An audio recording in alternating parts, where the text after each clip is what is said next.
Hechos 17, 1-9, Reina Valera 1960. Pasando por Anfípolis y Apolonia, llegaron a Tesalónica, donde había una sinagoga de los judíos, y Pablo, como acostumbraba, fue a ellos, y por 3 días de reposo discutió con ellos, declarando y exponiendo por medio de las Escrituras que era necesario que el Cristo padeciese y resucitase de los muertos, y que Jesús, a quien yo os anuncio, decía él, es el Cristo.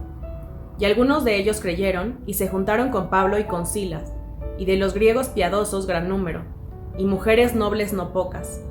Entonces, los judíos que no creían, teniendo celos, tomaron consigo a algunos de los ociosos, hombres malos, y juntando una turba, alborotaron la ciudad y asaltaron la casa de Jasón. Procuraban sacarlos al pueblo, pero no hallándolos, trajeron a Jasón y a algunos hermanos ante las autoridades de la ciudad, gritando: estos que trastornan el mundo entero también han venido acá, a los cuales Jasón ha recibido, y todos estos contravienen los decretos de César, diciendo que hay otro rey, Jesús. Y alborotaron al pueblo y a las autoridades de la ciudad, oyendo estas cosas. Pero obtenida fianza de Jasón y de los demás, lo soltaron.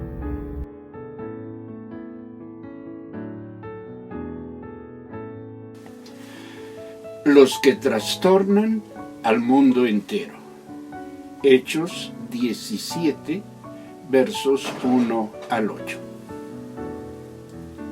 Uno de los temas que apasionan a no pocos creyentes es el de la llamada guerra espiritual.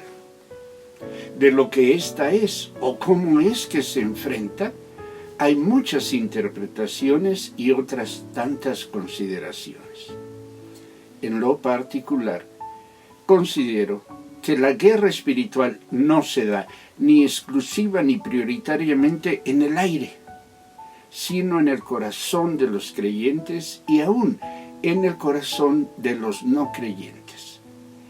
Es dentro de nosotros que libramos las batallas contra lo que Pablo llama los principales principados y las autoridades espirituales subordinadas a estos.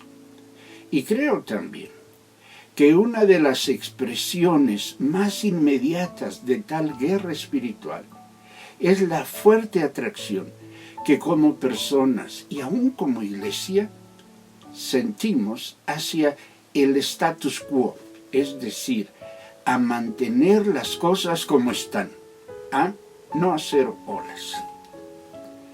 El pseudo beneficio de la conformidad del creyente, del adaptarnos al status quo, del orden de este mundo comandado por el diablo, se pretende, la tranquilidad, la comodidad, la aceptación, la ausencia de dificultades en nuestras relaciones con los demás, con los no cristianos. Sin embargo, la complacencia que resulta de la aceptación y aún de la renuencia al conflicto con el mundo, como tantos otros engaños de Satanás, nos impide asumir que en la mayoría de los casos el mantenimiento y la participación en el estado actual de las cosas solo traerá para el cristiano una mayor descomposición de la vida social, de la vida familiar, de la vida de la iglesia y aún de la sociedad. Esto porque la mayor aceptación de los no cristianos se logra en la mayoría de los casos cuando renunciamos a ser luz del mundo y sal de la tierra. Resulta interesante que Lucas destaque el hecho de que nuestro Señor Jesús dedicó los 40 días siguientes a su resurrección a enseñar a sus discípulos acerca del reino de Dios, dice Lucas, Hechos 1:3. Además de interesante, el comentario resulta importante, porque al enseñarles del reino de Dios, Jesús les habla a sus discípulos acerca de un orden distinto de vida, de una manera diferente de hacer la vida a como se hace bajo el orden de Satanás. Al hablar del reino de Dios, Jesús se refiere de hecho, a la confrontación entre un statu quo, un estado de cosas, una forma de vida conocido y aceptado por todos como lo normal, y un nuevo estado de cosas, el que es propio del reino de Dios. Este es ajeno, diferente, y está en conflicto con el estado de cosas que es propio de quienes viven sin Dios y sin esperanza. Tan radical es esta confrontación que el mismo Jesús en algún momento ha advertido que Él no ha venido a traer paz, sino a poner en disensión a las personas. Mateo 10, 34 y 35. Repásalo, por favor. Disensión no es otra cosa que falta de acuerdo. Por lo tanto, Jesús ha venido a trastornar el orden que guardan las personas entre sí. Es el trastorno propio de la irrupción de la luz entre la oscuridad. No solo la deshace, sino que pone en evidencia lo que tal oscuridad ocultaba. Cuando Pablo y sus compañeros llegan a Tesalónica, se hace evidente que su sola presencia es un factor precipitante del conflicto entre la luz y las tinieblas espirituales, estas que oscurecían el entendimiento de los habitantes de aquella región. Lucas nos dice que los que no creían tuvieron celos. Los celos son la expresión de identidades disfuncionales que no soportan el cambio del estado de las cosas en el que se sienten seguros y cómodos. Estos judíos denunciaron que habían llegado a Tesalónica los que trastornan al mundo entero. Como Pablo y los suyos tenían el poder para provocar una alteración del curso normal de sus vidas, los judíos los asumían como un peligro que debía ser evitado a toda costa, y por eso es que buscaron expulsar a los creyentes de sus ciudades. De tal experiencia, podemos hacer un par de consideraciones. La primera tiene que ver con el efecto que causa nuestra presencia entre los que están bajo el reino de las tinieblas. ¿Estamos trastornando su forma de vida? Nuestra sola presencia y la proclamación que hacemos de Jesús como Señor y Salvador perturban el equilibrio mental, emocional y relacional de aquellos con los que vivimos. Es importante que nos hagamos tales preguntas, pues no se trata de si procuramos perturbar o no. A nuestra naturaleza, una naturaleza de luz, le resulta connatural propio el perturbar los ambientes donde Cristo no es el Señor.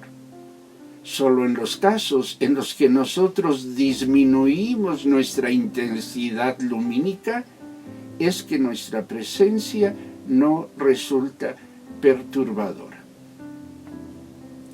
Recuerdo el testimonio de una mujer, miembro de una de las congregaciones que he pastoreado.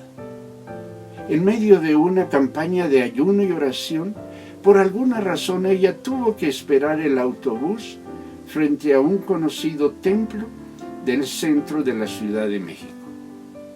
Se paró junto a un puesto donde se vendían diversos objetos religiosos, amuletos y algunos objetos dedicados al ocultismo. Un sincretismo interesante. La vendedora reaccionó violentamente ante su presencia y a gritos le exigió que se retirara del lugar, pues sus malas vibras afectaban el ambiente. ¿Malas vibras? ¿O el testimonio de la presencia del Espíritu de nuestro Dios en nuestra hermana? La segunda consideración tiene que ver con el propósito y el compromiso de los creyentes. El primer verso del capítulo que nos ocupa y nos ha leído Samara tiene como ejes dos verbos, pasando y llegaron. Ambos verbos revelan que la presencia de Pablo y sus compañeros en Anfípolis, Apolonia y Tesalónica no fue accidental ni meramente pasiva. Ellos tuvieron la intención de ir a tales lugares para proclamar el Evangelio de Cristo. Es decir, Pablo y los suyos eran animados por una intención trastornadora. Para ellos, el status quo, el estado de cosas que se vivía en esas ciudades, era una afrenta al reino de Dios.